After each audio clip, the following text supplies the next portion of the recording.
Bharatiya Janata party के ticket वितरण के बाद रमेश भड़ेरे सहित समर्थक कार्यकर्ता है नाराज। पूर्व विधायक रमेश भड़ेरे जनता के सहमति पर लड़ेंगे निर्दलीय चुनाव। लांजी किरनापुर विधानसभा क्षेत्र क्रमांक 109 में भारतीय जनता पार्टी ने राजकुमार कर्राहे को जब से आगामी विधानसभा चुनाव में अपना उम्मीदवार घोषित किया है, तब से भारतीय जनता पार्टी के पूर्व विधायक रमेश भड़ेरे सहित समर्थक कार्यकर्ता काफी नाराज दिखाई दे रहे हैं। रमेश भड़ेरे द्वारा राजकुमार कर्राहे का पुरजोर विरोध किया जा रहा है। दिनांक 12 अक्टूबर को अपने निज निवास बोलेगांव राइस मिल में कार्यकर्ता सम्मेलन में बैठक का विशाल आयोजन किया गया, जिसमें हजारों की संख्या में कार्यकर्ता समर्थकों की उपस्थिति रही है। रमेश भड़ेरे पूर्व विधायक भारतीय जनता पार्टी व जिला अध्यक्ष ने कहा कि पार्टी अगर किसी कार्यकर्ता को उम्मीदवार घोषित करती है तो मैं इसका समर्थन करता हूं, किंतु ऐसे व्यक्ति को टिकट दी है जो पार्टी छोड़ दूसरी पार्टी में चला गया, भगोड़ा है। ऐसे व्यक्ति को पार्टी का टिकट दिया गया है जो कि मैं बर्दाश्त नहीं कर सकता और न ही कार्यकर्ता इसे बर्दाश्त कर सकते हैं। जब मैं दिल्ली प्रहलाद सिंह पटेल से मिलने उनके निवास पर गया तो उन्होंने मेरी बहुत बेइज्जती की। मैं इस बात को नहीं बता सकता। जब प्रहलाद सिंह पटेल लांजी मेरे घर के सामने से गए तो मैंने उनका स्वागत नहीं किया है। अगर मेरी बेइज्जती नहीं करते तो जरूर मैं उनका स्वागत अपने घर के सामने करता।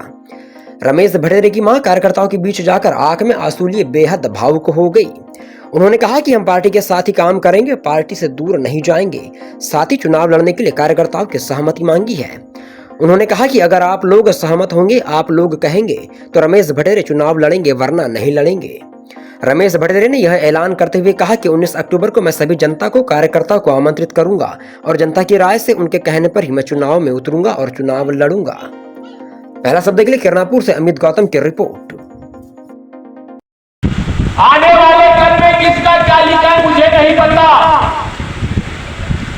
चुनाव आयोग ने 17 नवंबर की तारीख मतदान की तिथि तय की। मैं हर बैठक में कहता हूं कि मैं उस परमात्मा पे सबसे ज्यादा भरोसा रखता हूं। ये मेरा सौभाग्य, मेरा संयोग है कि जिस दिन मैं जीवन के 41 साल पूरे करूंगा 17 नवंबर को, उस दिन लांजी किरनापुर में मतदान होगा। विधाता ने मुझे लिए क्या लिखा है कार्यकर्ता मित्रों, ये मैं भी नहीं जानता। मैं सारे कार्यकर्ता, क्योंकि कई फोन पे कहते हैं, कई घर पे आके कहते हैं, कोई पीठ पीछे कोई बात कहते हैं, मैं एक एक कार्यकर्ता की भावनाओं का सम्मान करूंगा। गाड़ी में झुला के लाई भी भीड़ नहीं है साहबे। गांव मैंने गाड़ियां नहीं भिजवाया था कि आप आज बैठक है। ये तो व्हाट्सएप पे सूचना गई, फोन पे सूचना गई। एक जनसैलाब कार्यकर्ताओं का यहाँ कोई भीड़ नहीं है। इस परिचय माननीय प्रहलाद पटेल जी आए, आज सारी बातें खुल के कहना चाहता हूं। मैं माननीय प्रहलाद पटेल जी से मिलने दिल्ली गया था। अरे हमारे घर पर दुश्मन भी आ जाए ना तो हम उसे चाय और पानी के लिए भी पूछते हैं। गलत कह रहा हूं भाई? हमारे मन में चाय तो हो, लेकिन दुश्मन भी घर में आएगा तो भाई घर चल के आया तो पानी पी लो, चाय पीता, जो है सो है। कार्यकर्ता मित्रों, मैं भी बीच में दिल्ली था, प्रहलाद पटेल जी के घर मिलने के लिए उनके बंगले पे गया था। जो व्यवहार उन्होंने मेरे साथ किया, मुझे राजनीति छोड़ना पसंद है, लेकिन प्रहलाद जैसे व्यक्ति को अपना नेता मानना पसंद है। इतना दुर्व्यवहार मेरे साथ, गौरी शंकर किशन जी के बारे में इतने सारे अपशब्द कि मैं सार्वजनिक मंचों से बता नहीं सकता।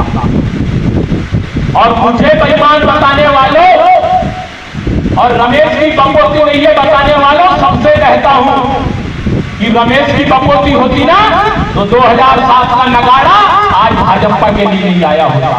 झाड़ू छाप वाला व्यक्ति भाजपा के सबका प्रत्याशी नहीं होता।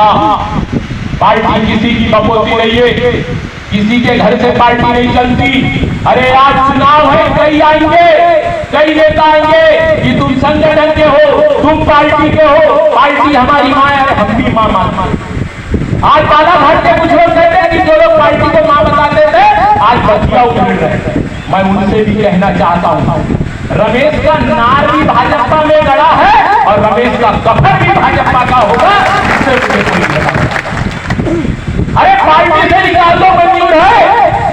कार्यकर्ता भाव मेरा कोई खत्म नहीं कर सकता साहब। 10 साल से बिना पद के इस लांजी क्षेत्र के गांव गांव में भाजपा का झंडा गाड़ा। 82 सरपंच इस लांजी विधानसभा क्षेत्र में भारतीय जनता पार्टी की रीति नीति से प्रभावित हुए। राणा कल्याण सिंह जी बैठे हैं, अभी हमारे बीच में कहीं गए होंगे। गिरनापुर जैसी जगह पे हीना कांवरे के नाक के सामने गिरनापुर में भाजपा का जनपद का अध्यक्ष बनाया। ये सामान्य नहीं है। आज का भाजपा प्रत्याशी एक पार्षद प्रत्याशी को हराने के लिए फोन करता था। एक भी ऐसे कई गवाह हम बैठे, उसके बावजूद लांजी के एक घर में जाके भाजपा के लिए हाथ जोड़ा। आज देखा काल में कोई नगर पंचायत राज का अध्यक्ष बना। ये किसको बेईमान बताते हैं? ये लोग किसको पार्टी का गद्दार बताते हैं? अरे मैंने कभी किसी पार्टी का ना दामन थामा, ना कभी भविष्य में थामा। मेरे खिलाफ एक पेपर में छपा दिया जाता है कि रमेश भटेरे कांग्रेस के संपर्क में। अरे मरना पसंद है, लेकिन कांग्रेस का सूरत देखना पसंद है। ये तो षड्यंत्र है। 5,000 रुपया दे दिए, छपा लो कि छापो की रमेश भटेरे कांग्रेस के संपर्क में। मजाक है? अरे भारत माता के माथे पे कलंक है कांग्रेस पार्टी। 50 साल 60 साल राज किया ये छत्र का भारत में। ये आज इन 10 सालों में लांजी की जनता ने जो सम्मान दिया है हीना कांवरे की, आपको आप क्या बोलती है कि 25% लोग 75% लोगों की छाती पे मूंग डाल रहे। भाषा हीना कांवरे की सार्वजनिक कार्यक्रमों में हीना के बारे में एक शब्द नहीं बोल सकता। एक स्टेटमेंट इन 2 महीनों के भीतर बता दिया जाए क्या चल रहा है, और ना ही बोल सकते क्योंकि पुराना संसद है। अरे मैं तो आज भी कहता हूं, भाजपा के प्रत्याशी को कहना चाहता हूं, यदि वास्तव में तुमने ईमानदारी से 2008 के विधानसभा में, 2013 के विधानसभा में और 2018 के विधानसभा में भाजपा प्रत्याशी ने ईमानदारी से भाजपा का काम किया होगा, तो मेरा भी आशीर्वाद है कि तुम चुनाव जीत। इससे बड़ी बात नहीं कह सकता मित्रों,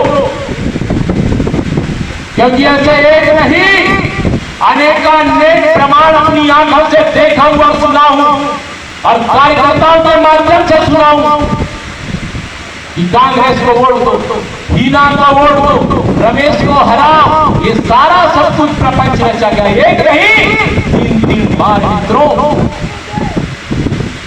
और आज जो परिदृश्य बना, मैं सारे कार्यकर्ता आप किसी को अंधेरे में नहीं रखना चाहता। आप कहोगे तो लड़ूंगा और आप नहीं कहोगे तो रमेश को कोई चुनाव लड़ने का शौक नहीं मित्रों। मेरा भी अपना घर परिवार है।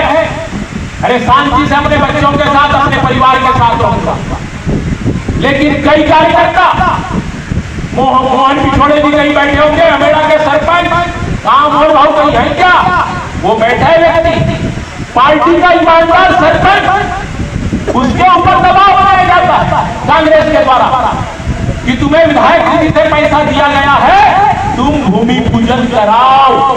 एक नहीं, 2 नहीं, 4 बार वो अमित लोग भी बैठे, श्याम कालबेले जी बैठे, हमारे लोगों पे दबाव बनाया जाता है कि तुम कांग्रेस के विधायक को बुला करके और भूमि पूजन कांग्रेस के कार्यकर्ता।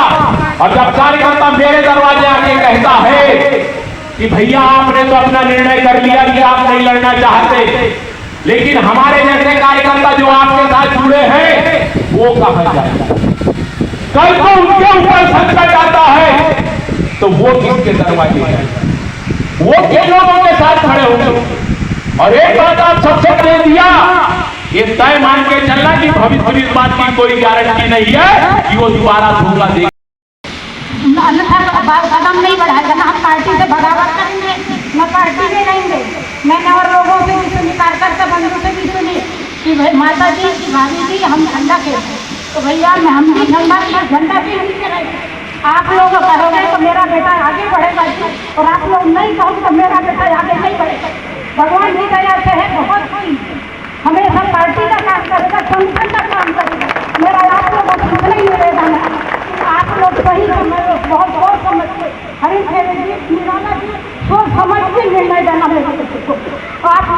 सरपंच चुनाव जैसे, पंच के चुनाव जैसे अगर चुनाव लड़ोगे तो मेरा बेटा आगे बढ़ेगा। कल भोपाल मैं लड़कों को देख के आई तो मैंने कही बेटा चुनाव नहीं लड़ना है, लोगों का भाव ऐसा है, बैठक बुला ले बेटा, चल आएंगे। और सब बरिष्ठों थे, वो हमारी जड़ है। रावते जी से भी पूछी, रावते जी सोच समझ के निर्णय लेना और सोच समझ के मैं कहीं आप लोग कहना, अगर सारे कार्यकर्ता भाई हो मैं